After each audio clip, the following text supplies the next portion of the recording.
I'm going to stop there because there's a small enough group of us. I want to give you all a chance to ask questions. I'm going to stop my screen share here, and I'm going to make you all bigger. Okay. And I also have pulled up some more information on the hypothesis if somebody wants to see that. But any questions? Yeah, it looks like we do have one on the hypothesis, but before we get to that, I want to ask one from Nicole. Sure. And they asked, what specific guidelines do you assign for research? Are there specific number of sources? Can you provide certain keywords to use? So for research, I think it depends how you break things up.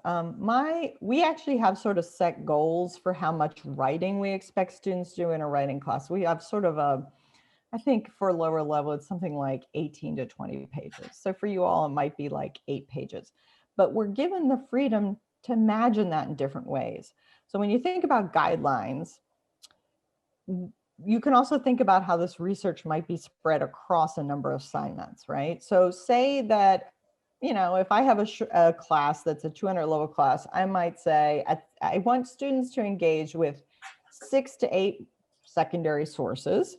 And they're going to engage with those not just in a final research paper, but they're going to break them up into different smaller assignments, research strategy assignments, doing some analysis of those beforehand, right? Oops, I'm pulling that question back up. And so I think about it as a certain end goal, but I also, again, think about how to spread it out over the semester. In terms of the keywords, I think you're asking like how searching occurs. Is that sort of the question? I want to make sure I'm interpreting that Yes, right. ma'am. Like, I know you had mentioned something about using specific keywords when they're doing their research, and I didn't know, did you give those keywords to them like ahead of time, or do you have them figured out on their own? I actually have them figure that out in a group. So I could imagine, say you're in a situation where you have only 2 or 3 texts that they're working with. Like you could choose this novel, or this novel, or these 3 poems. You might put them in small groups that are all doing the same poem and have them strategize ahead of time. Okay, well, like what keywords could we use? Because you know what they do. They go to Google and they're like, Frederick Douglass, slavery. And then they're like, I got 3,000 hits. I don't know how to narrow this down, right? So what I try to do is to say, okay, let's make a visual schematic maybe of different ways you could search for this. Like, what are some of the keywords we've talked about? Maybe manhood, maybe violence, like how could you break them out? And I try to get them to do that in a group and then present it back to the class so they can see that there's more ways to think about searching than the sort of Googleized way. And part of what I do is try to explain to them, like, if they're using Google Scholar, it works like Google, right? But every other database in the world that is purchased by either a university or a school doesn't work that way. In fact, most of them are very siloed. So one of the things my students never know is you go to Texas A&M, there's a blank, at the library page, you type something in, and they expect it to work like Google and give them all the things. And I tell them, oh, no. There's like about 3 billion different places you can look within the library, and you can't just type into one box. It doesn't work that way. So knowing how the searches work, actually giving them a little insight into that is really helpful as well. So depending on what your system is, trying to get them to sort of think behind the curtain. So it's not just, if I have the super secret keyword, all will be clear, right? Does that help, Nicole? Yes, thank you so much. Okay. Yeah, it's hard to teach research, especially at a distance. I know it's a challenge. Yeah, we try to do like the research ahead of time for them and then have them determine, which paragraph has important facts and then break it down that way.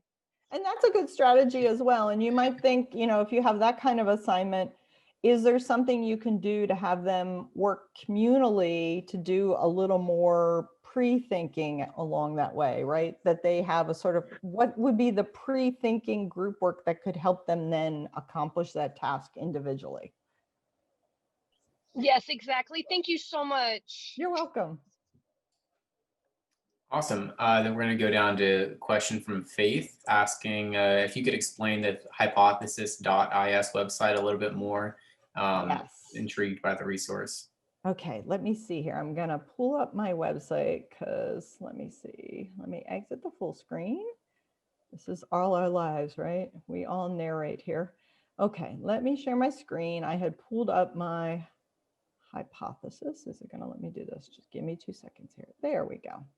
Okay, 1 second. I always feel like I need elevator music. Okay, there we go. Okay, so hypothesis, I've included the URL. Now there's different forms of annotation software that people have used. This is just the one that I was able to use for free and had a friend using, and she taught me how to use it. So that was why I ended up here. It is, as far as I know, still free for anyone. And you use it by attaching a little extension into our browser. So all the students have to be trained to do is to put an extension in their browser. Once that occurs, anything that is online, right? So any text that you can find online, and that can be a challenge with some text, but for example, if I'm using Harlem by Langston Hughes, if that's a poem we're doing, that's a very common poem, right? Like a lot of people have that online. So what you do with this software is once that you have found an online, text, you can then have students install this little ficlet, this little app, and then all you do is you would highlight and then click annotate, and then there'd be a little box here where you could type in your response. So it's a very simple to use tool, but what's really powerful about it, as you can see, is you can kind of click along here like, okay, I don't understand this final section. What did my friends in my class say? And you can see all kinds of different comments. And what I encourage my students to do is to ask questions like, if this makes no sense to you, say that, I don't know what to do with this. So to give you an example of that, we read The Guilford Grapevine by Charles Chestnut. That's a tough story for students because of the language. As you can see, a lot of it is in dialect. And one of my students is like, this is hard to read. I had to look up things. I think it's satirical. I don't know what to do with it.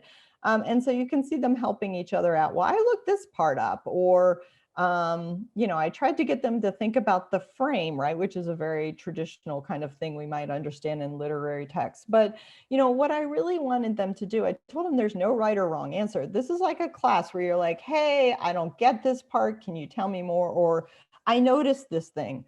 So when I grade these, because that's always the next question I get, of course, is when I grade these, I can look under my entire class set. And for this assignment, especially because it was right as COVID was hitting, I told them, look, instead of class discussion, I want you to respond to, I want you to make 2 annotations and then 1 response to a classmate. So they had 3 annotations per text. And basically, if they did that, I gave them 100% as a participation grade. So I kept it low stakes.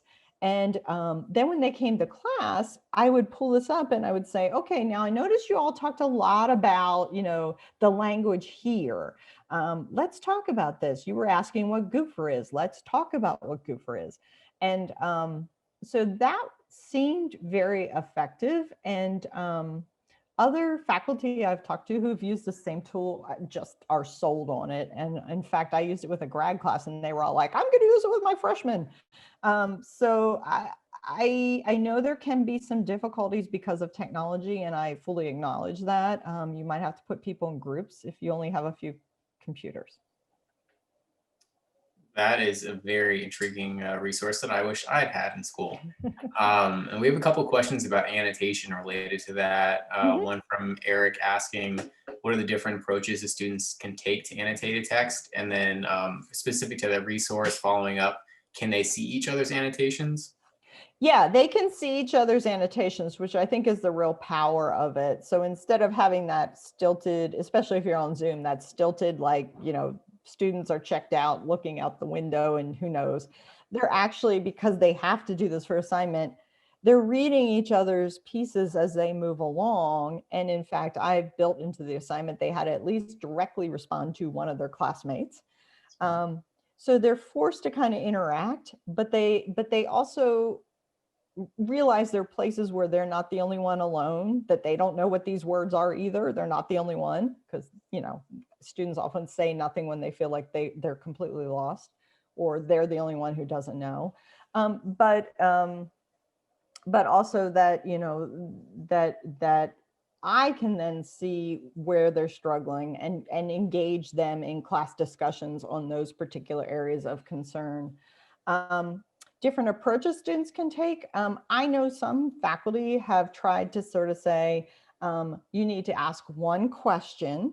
You need to annotate one section with a, you know, an analysis of metaphor or style, right? So you can be as prescriptive or directive in this as you want based on what your goals are. So if you're teaching a poetry unit and you know that you have to get these 4 different sort of techniques across or ideas, I need to know, my students know synecdoche, oh gosh, it's been a long time since I've done this, synecdoche, you know, all those sort of terms. You could say you need to find at least one of these 4 terms and discuss it in the text.